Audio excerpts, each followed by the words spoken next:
তারা হয়তো এই হাদিস জানে না, আল্লাহ পাক ওদের কানের মধ্যে আমার এই হাদিসটা যেন পৌঁছে দেন, আমিন। নবী সাল্লাল্লাহু আলাইহি ওয়াসাল্লাম বলেছেন, আমি মেরাজের রাতে যখন গিয়েছি তখন এক শ্রেণীর মানুষকে দেখেছি, ওদেরকে শাস্তি দেয়া হচ্ছে। কি শাস্তি? জাহান্নামীদের রক্ত এবং পুজ ওদেরকে খেতে দেয়া হচ্ছে। জিবরাইল আলাইহিস সালামকে জিজ্ঞাসা করা হলো যে এরা কারা? তিনি বললেন, এরা আপনার উম্মতের সেই সব ব্যক্তি যারা মাদকদ্রব্য সেবন করত।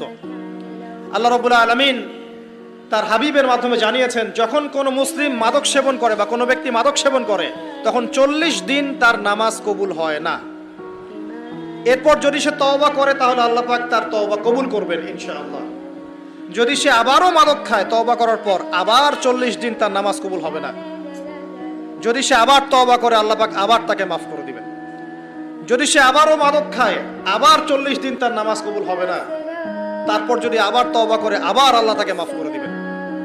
এরপরেও যদি সে আবার মাদক দ্রব্য সেবন করে, নবী সাল্লাল্লাহু আলাইহি ওয়াসাল্লাম বলছেন তাকে আল্লাহ রাব্বুল আলামিন পরকালে মৃত্যুর পরে তিনাতুল খাবাল পান করাবেন। তিনাতুল খাবাল। জিজ্ঞাসা করা হল, ইয়া রাসূলুল্লাহ, তিনাতুল খাবাল কি জিনিস? নবী সাল্লাল্লাহু আলাইহি ওয়াসাল্লাম উত্তর দিচ্ছেন, এটা হচ্ছে জাহান্নামীদের রক্ত, মাংস, এগুলো পুড়ে পচে যে রসটা বের হবে, এটা হচ্ছে তিনাতুল খাবাল।